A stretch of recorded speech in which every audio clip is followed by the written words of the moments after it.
alguien de izquierda que no reconozca lo revolucionario de la poesía de Octavio Paz es que no es de verdaderamente de izquierda.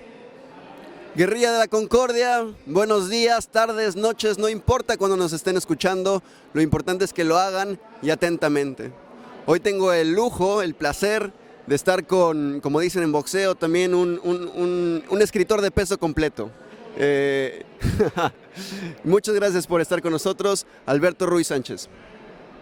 Hola, muchas gracias por invitarme. Para mí siempre es un enorme placer venir a Monterrey, estar en esta feria y ahora conocerte y poder platicar contigo y con tu público. No tenemos muchísimo tiempo, Guerrilla, pero tengo que partir por el libro que viene a presentar Alberto aquí en esta feria del libro, que es el expediente Ana, me corrige si lo pronuncio mal, Akhmatova, ¿cierto? Que es una representante mayor de las letras rusas, traductora de Giacomo Leopardi, un poeta que yo admiro muchísimo, amante de Boris Pasternak, nada más y nada menos, y que al final rechazó. La pregunta es, Alberto, ¿cómo construir la brújula narrativa en un personaje que realmente es un mar de personas? Bueno, hay que establecer límites cronológicos, ¿no? Y entonces eso ya te permite sentarte más.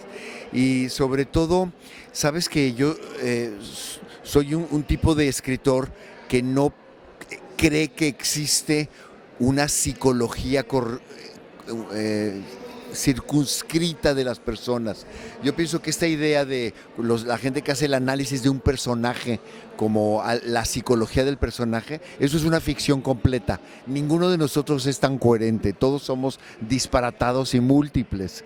Entonces, cuando te dicen ¿cuál es la psicología de tu personaje? La psicología de mi personaje es un desmadre, ¿no? Y entonces lo que yo trato es de hacer de ese desmadre una composición.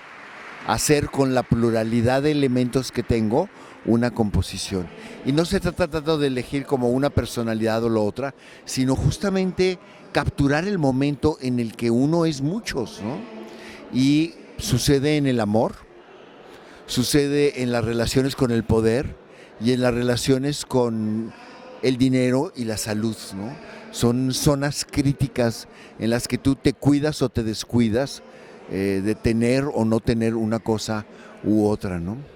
A mí uno de los datos que más me gustan de la biografía de esta poetisa es que fue expulsada de la Unión Soviética por la acusación de ser apolítica en un mundo lleno de dogmatismos y tirado a la ideología. ¿Por qué reivindicarla en el 2023? Sí, bueno, más que expulsada, fue rechazada. Ella nunca quiso irse, no quiso ser exiliada. Pero ella justamente no era política, lo que ella era ella misma. Lo que es una brutalidad es exigirle que ella fuera obediente del régimen que gobernaba. Y entonces la acusaban de apolítica porque no era oficialista, ¿ves? Entonces no era algo que en la época se llamaba realista socialista. Y, es decir, no era una demagoga. Y entonces reivindicarla porque ahora vivimos en muchos países y en México también un nuevo prestigio de la demagogia, ¿no? Entonces hay que reivindicar justamente la libertad para ser quien tú quieres. Si quieres ser demagogo, sélo, pero no se lo pidas a todos que sean lo mismo, ¿no? Vaya que nos suena ahora, ¿no? Pero también pasando a tonos más optimistas, también la visita de Alberto es muy relevante porque se cumplen 35 años de la revista Artes de México. Tuvo una conferencia bellísima, en verdad, que espero que vaya a estar grabada y estoy casi seguro de que sí. Y cuenta una historia de la fundación de la revista, que cuenta que tenía ahí un par de problemas, tenía un hijo, una hija venía igual y se lanza a hacer este proyecto que fue un salto al vacío. ¿Hace falta fe ciega, Alberto, para hacer cultura en México? Pues no, más que fe, me aplauden antes de haber hablado, ¿no? Muchas gracias.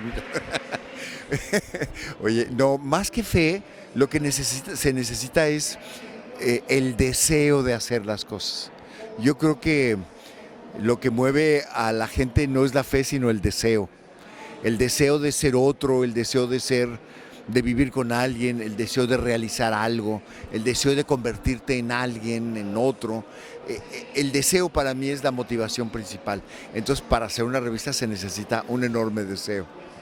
Artes de México ha abarcado múltiples temas: política, arte, economía, inclusive antropología, por supuesto.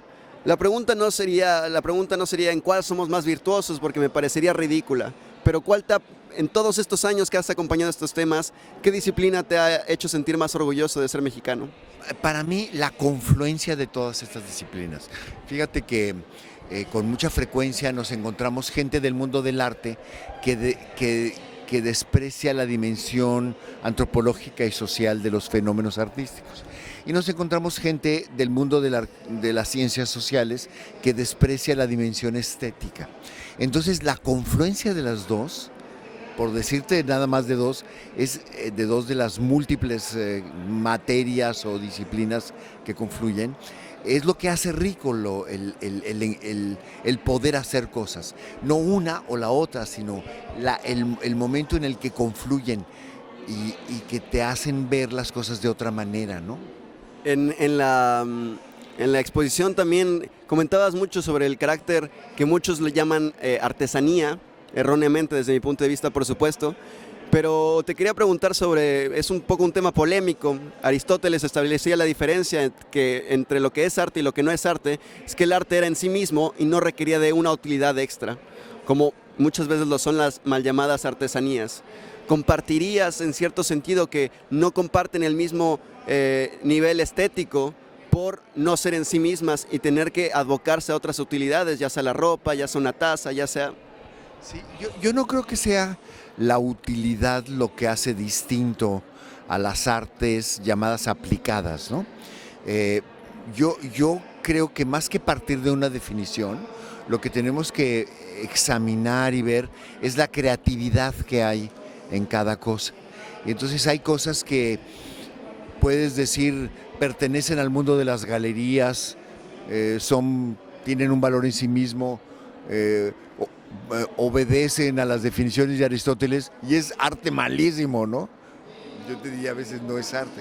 Y de pronto tienes un objeto utilitario que es de una belleza sorprendente y entonces, bueno, pues el arte está más en lo logrado y en la calidad del producto que en su dimensión utilitaria o no utilitaria. Por supuesto que un cuadro y un objeto utilitario o una artesanía no deben ser examinadas de manera igual, no están en el mismo, digamos, en el mismo campo de naturaleza, son de naturaleza distinta, pero están en la misma importancia. Qué linda reflexión. También me imagino que una de las cosas que has experimentado después de hacer una revista por 35 años que retrata el arte principalmente, pero muchísimas otras dimensiones de lo que es el mexicano. Yo te hice esta pregunta en la conferencia, pero me interesa mucho que también la contestes aquí. Frente a la multiplicidad, tú das por extinta esta atentona, incluso este vicio que hemos tenido. Pienso en Paz, por supuesto, con el laberinto de la soledad, pienso en Samuel Ramos también, en encontrar la esencia del mexicano. Los dos que tú describes son prototipos de un periodo de pensamiento muy distintos, por supuesto, ¿no? Octavio Paz toma de Samuel Ramos la exploración y el camino, pero más que extinto, lo que pasa es que ya no se usa ese tipo de exploración, o se usa citarlos a ellos como algo inamovible, ¿no? Y yo creo que en realidad lo que podríamos llamar lo mexicano o lo que hacen los mexicanos es una multiplicidad de cosas que hay que examinar, hay que considerarlos justamente en su diversidad y su multiplicidad, ¿no? Entonces el mexicano, además, o lo que se puede considerar el mexicano, si no está cambiando, si no lo consideramos de acuerdo a las transformaciones de cada momento, pues no es nada, ¿no? Se nos va acabando el tiempo, Guerrilla. De verdad es que esto es una conversación que yo podría continuar durante un muy buen rato, pero Dos últimas preguntas, Alberto. Yo esta le hago a todos los grandes escritores que he tenido la posibilidad de entrevistar, y es que frente a las imágenes apocalípticas, y valga la redundancia, frente a la civilización de la imagen, ¿no? Como cada vez más las nuevas generaciones estamos muchísimo más cómodos con el audiovisual o con otro tipo de formatos, ¿qué cualidades encuentras en la literatura que solo ella como lenguaje en sí mismo puede transmitir? Es la gente que se dedica a la poesía y a la literatura, y muchos de sus lectores descubren que hay dimensiones humanas donde solo penetra la poesía o la novela, ¿ves? Y que, la naturaleza humana, ¿no? O sea, la naturaleza del amor, cuando está tratada desde el punto de vista del psicoanálisis, está tratada superficialmente. Y desde el punto de vista de la filosofía también. ¿Por qué? Porque la literatura te está poniendo, digamos, la carne del tema, ¿no? O sea, la filosofía, el psicoanálisis sería como los huesos del humano, y la literatura es la carne y los huesos.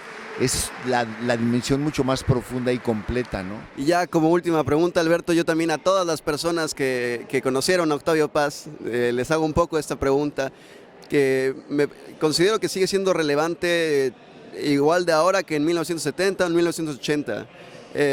¿Por qué la izquierda no reconoce a Octavio Paz como un poeta de su tradición? ¿Por qué esta terrible decisión entre Paz y lo que se podría llamar otros intelectuales de izquierda que asumimos en el imaginario como partes de una tradición que tristemente no se la reconocemos a él? Bueno, yo creo que alguien de izquierda que no reconozca lo revolucionario de la poesía de Octavio Paz es que no es verdaderamente de izquierda. Y yo por lo menos crecí en una época en la que tú sabías que el Partido Comunista, el estalinismo, Putin, todo eso no es de izquierda, es totalitarismo que se dice de izquierda, ¿no? Agradezco sobre todo el primer titular, en verdad, Alberto, porque es fundamental, más que reivindicar también hoy en día al poeta, que siempre parece tema de actualidad, reivindicar que no es la caricatura que han hecho de él. Pero nada, Guerrilla de la Concordia, muchísimas gracias, Alberto, por acompañarnos en esta Feria Internacional del Libro, Monterrey 2023. Y nada, no sé si tengas algún último mensaje para la Guerrilla de la Concordia. Bueno, primero que me alegra mucho estar aquí y estar con ustedes, y espero que nos volvamos a ver pronto. Los libros volverán a las calles, colegas. Hasta la siguiente.